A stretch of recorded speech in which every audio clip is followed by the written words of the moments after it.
नमस्कार, चंडीगढ़ अमर उजाला से मैं वीना तिवारी।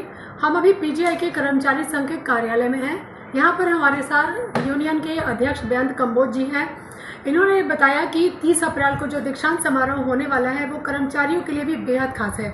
उस दिन भावी डॉक्टरों को तो डिग्रियां मिलेंगी ही, उस दिन कर्मचारी संघ के पदाधिकारी भी प्रयास करेंगे कि वो केंद्रीय स्वास्थ्य मंत्री से मिले और कर्मचारियों की मांगों से उन्हें अवगत कराएं। तो आइए हम जानते हैं अध्यक्ष बेअंत कंबोज जी से कि क्या है उनकी तैयारी।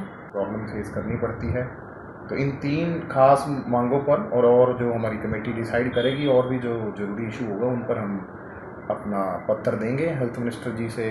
उनसे बेनती करेंगे कि वो इन हमारी 3 डिमांडों को कंसीडर करें और जल्दी से जल्दी इस पर कोई हल करें, जिससे हमारे पीजीआई के सारे रेगुलर खास करके कर्मचारियों को राहत मिले। जी, इससे कुल कितने कर्मचारी प्रभावित होने वाले हैं?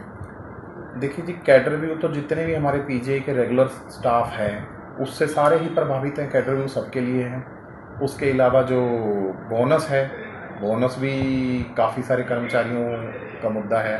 और जो पीसीए है, वो जितना भी हमारा मिनिस्टीरियल स्टाफ है पीसीए उन सब का बंद करा हुआ है। और group A and B categories भी कुछ हैं, इंजीनियरिंग की कैटेगरीज भी कुछ हैं जिनको अभी पीसीए नहीं मिल रहा है। तो उनके पीसीए की बहाली की लड़ाई हमारी कोर्ट के थ्रू भी चल रही है, एडमिनिस्ट्रेशन से डायरेक्ट भी चल रही है। लेकिन ये मुद्दे जो जुड़े हुए हैं मिनिस्ट्री ऑफ हेल्थ और फैमिली वेलफेयर से डायरेक्ट रिलेटेड हैं, तो उनके मालिक जो करता धरता है वो हेल्थ मिनिस्टर जी हैं। तो इसीलिए हम उन्हीं से निवेदन करेंगे भी वो जितना जल्दी हो सके इन मुद्दों पर पीजीआई कर्मचारियों को राहत दें। जी, इसमें क्या कॉन्ट्रैक्ट वर्कर भी शामिल है? देखिए, जो डिमांडें हमारी पीजीआई कर्मचारी संघ गैर संकाय की हैं उसमें कॉन्ट्रैक्ट वर्कर की डिमांडें नहीं हैं। लेकिन जो बोनस का मुद्दा है, बोनस जो पिछले कुछ सालों से कॉन्ट्रैक्ट वर्कर को भी नहीं मिल रहा, वो उनके अपने रूल हैं जिसके तहत उनको नहीं मिल रहा। तो उस पर भी सरकार से हम निवेदन करेंगे भी, उनका भी हक बनता, वो भी इसी इंस्टीट्यूट में सेवा करते हैं। सरकारी कर्मचारियों के साथ साथ बोनस जो है कॉन्ट्रैक्ट वर्कर का भी बहाल किया जाए। बहन जी, आपके यूनियन की सबसे खास योजना है जो कर्मचारियों को वित्तीय मदद करते हैं अलग अलग तरह से। जैसे अगर बेटी की शादी है तो आप लोग कुछ नकद देते हैं, तो क्या है ये योजना, ये जरा आप विस्तार से बताएं। वो हमारी एक स्कीम है, बेनोवलेंट फंड स्कीम, जो 98 से चली आ रही है। वो स्कीम के तहत जो स्कीम का हमारा मेंबर बनता है, 150 रुपये मंथली उसका हम चंदा काटते हैं। उसी 150 रुपये से उस स्कीम को हम चलाते हैं। जिस दिन कर्मचारी रिटायर होता है, विदाउट इंटरेस्ट उसका सारा पैसा उसे रिफंड कर दिया जाता है। उसको विद फैमिली बुला के एक फेयरवेल फंक्शन में हम पार्टी देते हैं। उसके अलावा कुछ गिफ्ट देते हैं, मोमेंटो देते हैं, उसको मान सम्मान हम देते हैं। ड्यूरिंग दी सर्विस अगर हमारे साथी की डेथ हो जाती है तो फैमिली को इमीडिएट रिलीफ देने के लिए 1,60,000 हम कंपनसेशन अमाउंट देते हैं। अगर बच्चों की मैरिज हो, सेल्फ मैरिज हो, तो हर मैरिज पर हम 1100 रुपये शगन के रूप में देते हैं, जिसे हम आने वाले समय में हम जो डेथ की कंपनसेशन और ये शगन दोनों अमाउंट को हम आने वाले समय में बढ़ाएंगे, रिवाइज करने की तैयारी हाँ है जी। बहन जी, कोई प्लानिंग जो आप यूनियन के कर्मचारियों के हित में कर रहे हो आगामी दिनों के लिए? देखिए, 12 अगस्त 2024 से मैं प्रधान इलेक्ट हुआ था यहाँ पर। तब से लेके आज तक की हमारी प्लानिंग्स तो चलती रहती हैं स्टाफ वेलफेयर के लिए, चाहे वो दवाई की समस्या हो, चाहे इलाज की समस्या हो, चाहे पार्किंग की समस्या हो, चाहे वो हमारे स्टाफ के एक अच्छा माहौल क्रिएट करने की हो जहाँ पर वो एक पीसफुली अपनी नौकरी अच्छे तरह कर पाएँ। तो उन सारी चीज़ों पे हमारे पहले से काम चल रहे हैं। काफ़ी सारे काम हमारे हो चुके हैं, कुछ पाइपलाइन में आने वाले समय में हो जाएंगे। अगर उन सब का जिक्र मैं यहाँ पर करूँगा तो आपका समय बहुत ज़्यादा ले लिया जाएगा। तो काफ़ी रिलीफ हमें मिला है, जैसे कि हम बताएंगे, कार्डियो एमरजेंसी थी, 2009 से कार्डियो सेंटर बना था, लेकिन एमरजेंसी की सुविधाएं उस एडवांस बिल्डिंग के अंदर नहीं थी। चाहे वो हमारा पीजीआई स्टाफ हो, चाहे कोई जर्नल मरीज़ होता था, उसे ड्यूरिंग दी कार्डिक अरेस्ट और कोई भी कार्डिक एमरजेंसी होती थी तो उसे मेन एमरजेंसी जो नेहरू हॉस्पिटल में है वहाँ पर आके रिपोर्ट करना पड़ता था।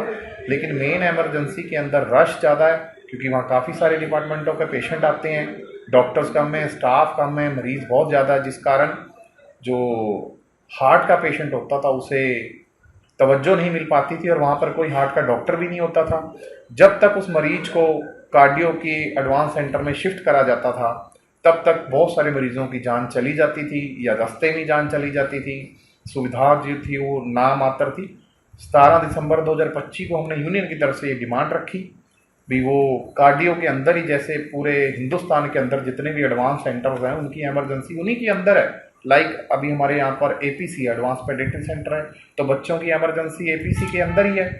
एडवांस आई सेंटर हमारे पीजीआई के अंदर है, एडवांस आई सेंटर के अंदर उनकी इमरजेंसी है, वो चल रही है। एटीसी है हमारे पे, एडवांस ट्रॉमा सेंटर है, उनकी इमरजेंसी एटीसी में चल रही है। एडवांस न्यूरो एंड साइंस अब खुल गया है, एडवांस मदर एंड चाइल्ड आ रहे हैं, ये सारे इंक्लूडिंग इमरजेंसी है। तो हमारा भी उनसे यही रिक्वेस्ट थी या आर्गूमेंट थे भी, अगर एडवांस कार्डिक सेंटर है तो यहाँ पर इमरजेंसी क्यों नहीं। चलिए वो बातें अलग अब रहेगी, क्योंकि हमारे मानयोग डायरेक्टर प्रोफेसर विवेक लाल जी ने उस डिमांड को, जैसे यूनियन की डिमांड को समझा पड़ा और उन्होंने पाया कि बहुत जेन्युइन डिमांड है, तो जो कार्डियोलॉजी के हेड थे वो हला नहीं करना चाहते थे, लेकिन प्रोफेसर विवेक लाल मानयोग डायरेक्टर पीजीआई ने उसको डिमांड को यूनियन की मानते हुए उन्होंने 1 मार्च से वहाँ पर कार्डियो इमरजेंसी चला दी है। अब वो पूरी सुविधाएं के साथ कार्डियो इमरजेंसी कार्डियो में चल रही है, मरीज़ आ रहे हैं, डायरेक्ट वहाँ पर जा रहे हैं। अगर उसे कार्डियो की प्रॉब्लम होती है तो उसे ईसीजी को करके वहाँ रख लिया जाता है, जिसे नहीं होती उसे वापस इमरजेंसी भेज दिया जाता है। इससे बहुत सारे मरीजों की जो जान बचने लग गई है, जो मेन इमरजेंसी में वेटिंग के दौरान ही दम तोड़ देती थी। जी, जैसा कि बेन जी ने बताया कि कर्मचारी यूनियन केवल कर्मचारियों के हित के लिए ही नहीं प्रयासरत है, बल्कि उनका प्रयास है कि पीजीआई रेफर होकर आने वाले मरीजों को भी समय पर त्वरित इलाज मिले। और इसका उदाहरण इन्होंने बताया कार्डियक इमरजेंसी। वाकई यूनियन सबके हित को लेकर साथ चल रहा है और अब इनकी निगाहें टिकी हुई हैं 30 अप्रैल के कार्यक्रम में।